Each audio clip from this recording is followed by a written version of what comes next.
Last week's chapter sent me on a watery blast from the past. Remember Water 7? City of shipwrights, masks, secrets and mysteries, and the place where the blueprints for Pluton were not only guarded, but where this legendary ancient weapon itself was created over 800 years ago during the Void Century. My question now is, how did Pluton get from here to where it currently resides? And what are some of the effects that it's had on the world that we've already seen? Hello, humans of the world, I'm Dawn of the World, welcome aboard. For this theory, I'm going to be talking about parts of the manga up until chapter 1055, so if you're not caught up, get your cute little booty out of here, don't let the door hit you on the way out, and watch this video here instead. By the way, because I'm currently moving, my mattress up here on my loft bed is now gone, so if the lighting and particularly the sound seem different to usual, that's why. And also my cat goes up there and reaches through the gaps and attacks me. Anyway, Pluton. We have recently found out that under Wano there is another Wano. And under this Wano is legendary ancient weapon Pluton. I'm sure that other people have pointed this out, but having a city or country under the water beneath a newer version of that city or that country that has ties with the Pluton is something we've seen before. This is of course in Water 7 where the Pluton was made. I keep repeating that the Pluton was made in Water 7 because this, like Shanks being from West Blue, is an important detail that's often overlooked. So this ancient weapon that was created in the same city where Oro Jackson and Thousand Sunny were also made, that being Water 7, an island located on the opposite side of the planet to Wano, which, like Wano, features some watery climate phenomena considered extreme even for the Grand Line. What I find interesting, however, is that much like how Wano wasn't always walled and relocated halfway up the summit of Mount Fuji as we've discovered, Water 7 apparently wasn't always sinking, which is strange because sinking is kind of its thing. And now I find myself wondering why.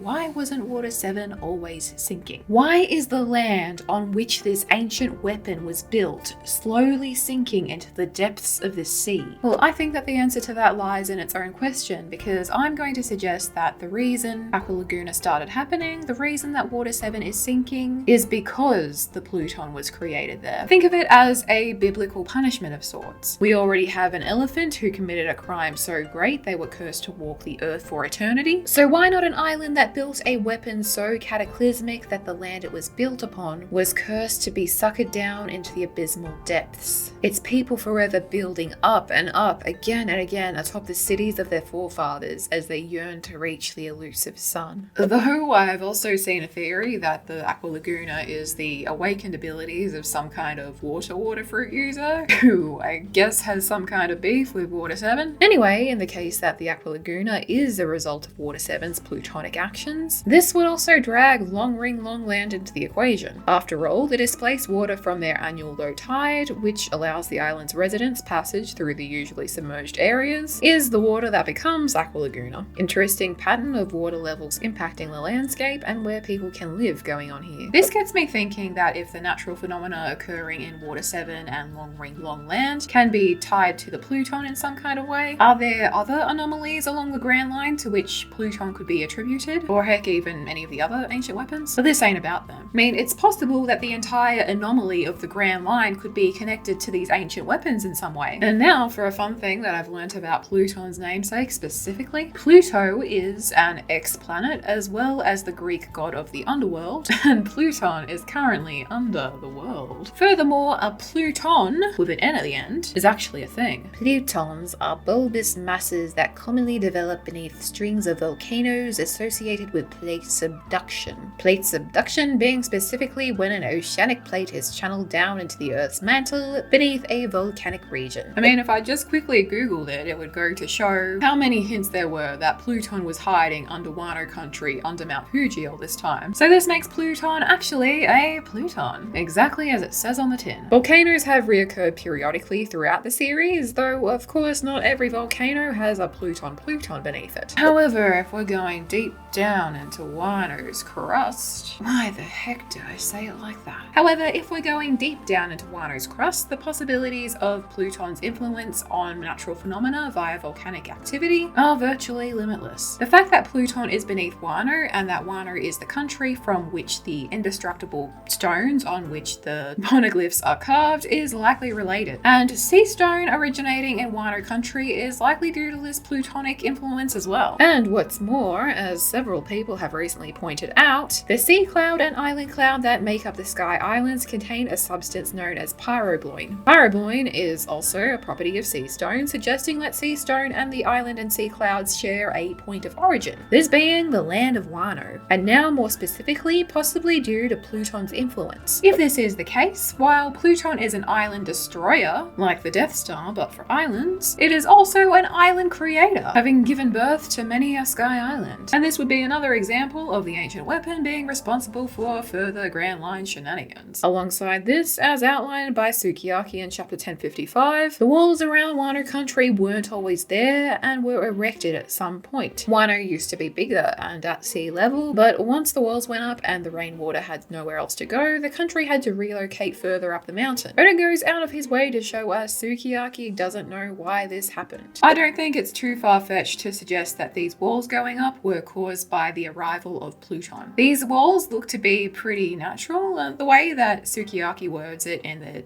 TCB scans at least almost makes it sound like the walls were made by people, perhaps to protect the Pluton, but I'm not so sure about that. Unless it was done by a previous user of the Gura Gura no Mi, which is certainly a possibility. But I think that the ascension of these walls could have been triggered by the catastrophic event that was the arrival of the Pluton itself. So how did it end up beneath Wano? Well, if Wano is more or less on the opposite side of the planet to the Water 7 Enies Lobby region, I have a pretty outlandish proposal. And I'm even going to use an orange for this analogy because it's conveniently round, like a planet. Okay, so this is Wano, and this is the Water 7 Enies Lobby region. For a ship to end up on the opposite side of a planet and under the water, under the land, a typical route would be for it to sail there before making its descent. However, it couldn't be more clear that the Pluton isn't most ships, and it probably does things its own way. Probably takes some shortcuts here and there. But how does one take a shortcut to the opposite side of the planet? Well, as living legend Michael Rosen once said in successful children's storybook, we're going on a bear hunt. We can't go over it,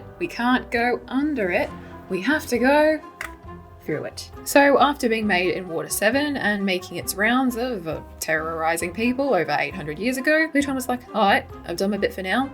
Time to return to the sea, and proceeded to use its terrifying power in a place not so far from where it was made to blow a hole, not just in the sea, but also in the crust beneath it, and travel through this pit it made all the way through the Earth's core and into the warm bedrock of an island on the very opposite side of the planet. The hole that it made on one side of the globe being the pit of Enies Lobby, and the island crust that it traveled to, of course, being the island of Wano. This would mean that one of the most famous moments in One Piece, the face-off at Enies Lobby against the CP9, Robin saying that she wants to live, Frankie burning up the blueprints of Pluton in front of their enemies. All of this occurred above a pit created by the very weapon at the center of this whole conflict. A weapon that is still deep, deep down there somewhere to this day. Furthermore, moving through the earth rather than above the surface would truly be living up to the namesake of God of the Underworld. Maybe Pluton is like a drill that will pierce the heavens. So in this subjectively likely scenario, it's possible that these walls that went up around Wano were caused by the impact of Pluton arriving in Wano's crust from traveling through the planet's core from the opposite side of the world, what is now known as Enies Lobby. Before I add a few more thoughts, basically Water 7 is sinking and experiencing an annual Aqua Laguna as divine punishment for creating the Pluton. The Pluton itself created the massive pit in Enies Lobby and proceeded to travel through the center of the Earth to where it now resides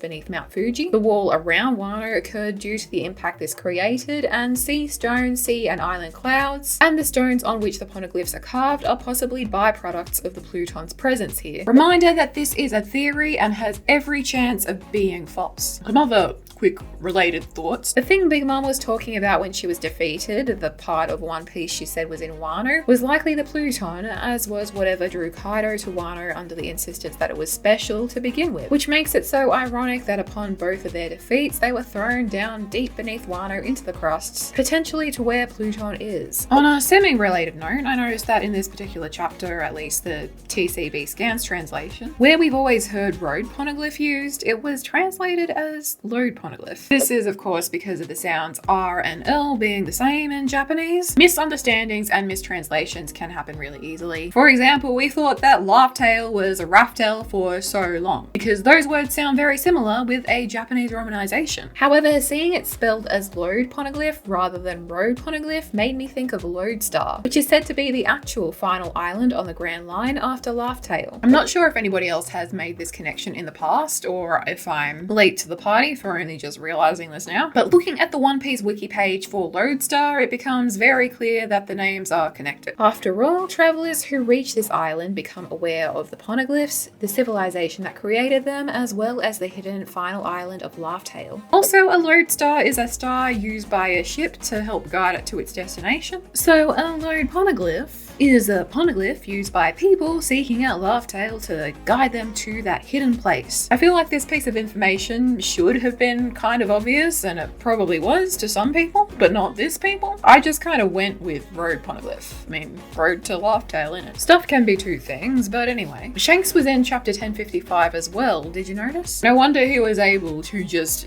end Marineford like he did. My dude's haki is literally on another level, which is relevant because Kaido said something along the lines of it being haki users rather than devil fruit users being the true MVPs of the sea. All I have to say about Green Bull is that this was very cool, if nothing else. I'm tired and I'm gonna stop talking, but you don't have to stop listening. You can stick around, you can hit the subscribe button if you want to continue being enlightened with a flurry of discussions, theories, and other ventures once my move is complete. I hope you had as much fun as I did. I'm Dawn of the World, and I will see you next time. Bye guys!